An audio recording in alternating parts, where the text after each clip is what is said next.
پێغەمبەری خۆشەوی صلى الله عليه وسلم ئەفەرمێ من كانت الآخرة همه هەر کەسێک هەوڵ و هیمەتی قیامەت بێ ژیانی ڕۆژانەی دنیات ئەمڕۆ کە جومعەیە سبەینێ کە شەمەیە و هەتا هەفتەیەک تەواو ئەەکەیت و مانگێکی تر تەواو ئەەکەی كلما دێی لەسەر مینبەر قسە بۆ خەڵک ئەەکەی ئەڕۆی بۆ نوێژی هەینی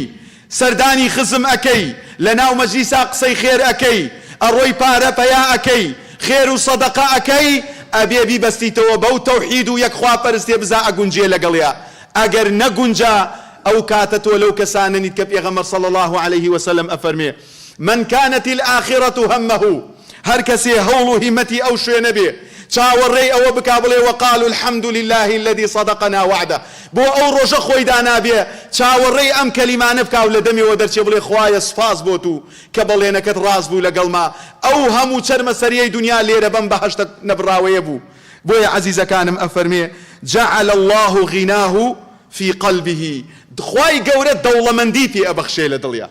گەورەی ئەکا لە ناواخنی خۆیان ئەگەر حەماڵ بێ ئەگەر بەقاڵ بێ ئەگەر لە کوچی زیندانەکانە بێ خۆی زۆر پێ گەورەیە بۆ لەبەر ئەوەی کۆنێکتی ڕاستە و خۆی بە ئەڵڵاوەیە ژیانی لە ئاسمانەوە بۆ دابەزیوە وەری گردووە بەڕێنمونی پێغەمبەر صلى الله عليه وسلم هەڵ ئەسێ و دائەنشێ وجمع له شمله وخوای گەورە هەموو ئیشەکانی بۆ کۆ ئەکاتەوە تووبی خوا بکەوە لە دوای تەوحید و لا إله إلا الله والله پێویست بۆ ئەوە نییە ڕاکەی بۆ داهاتوو بۆ کوڕەکەت شوێنی لا إله إلا الله بکەوە خوا بە حەق بپەرستە بەخوا قەسەم ناتوانم تێتان بگەێنم بڵێم چۆن نازانم چۆن پێتان بڵێم و هاواری خۆم بۆ ئێوە دەربڕم کورە ئێمە شوێنی شتێترەکەوین بۆیە بارمان لارە ئێمە لە یەکێتر ئەترسین بۆیە خوای پەروەردگار داومانێتێ دەست خۆمان بۆیە ئەفەرمێ وأتته الدنيا وهي راغمة برای بەڕێزم کەسێک کە هەموو غەمی ئەو شوێنەیە کە بڵێ وقالوا الحمد لله الذي صدقنا وعده ئەبینێ دراوسێ دوکانەکەی حرامە خوا ئەم نایکە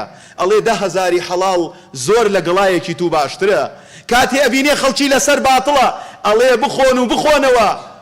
إنني معكم من المنتظرين گاڵتەم پێ بکە ڕۆژێک دێ لەگەڵتان لە چاوەڕێکەرەکانم و ئەبینم چیتان لێ دێ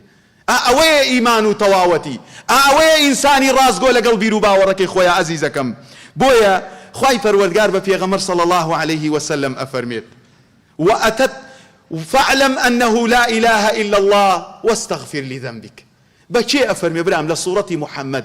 صلى الله عليه وسلم لقرآن أفرمي أي محمد صلى الله عليه وسلم بزان لا إله إلا الله واستغفر لذنبك كرا مكر تسبيحك أو تائوار أستغفر الله أكي لا إله إلا الله كالتواونية كرا ورا خريك توحيدك بأستغفر الله ما كجاري خداب محمد المصطفى فرمي صلى الله عليه وسلم فاعلم بزان أي محمد المصطفى عليه الصلاة والسلام أنه لا إله إلا الله هيج هانا وهاواريا كتنية هيج ريقيا كتنية هيج فرياد رسيا كتنية خداها رشيلي أكا أفرميه ولو تقول علينا بعض الأقاويل لأخذنا منه باليمين ثم لقطعنا منه الوتين والله هركاتي وآية تنبير أكيتو طريقة بمول حالي خوم خوايك هرشا لبيغمبريكي خوشويز بكا صلى الله عليه وسلم أفرمي أقر هاتباو يك مسقال زرشتي كد بدم إيمو وبنايا دينك إيمة انحراف بكردايا بدعو باطل تيب خستايا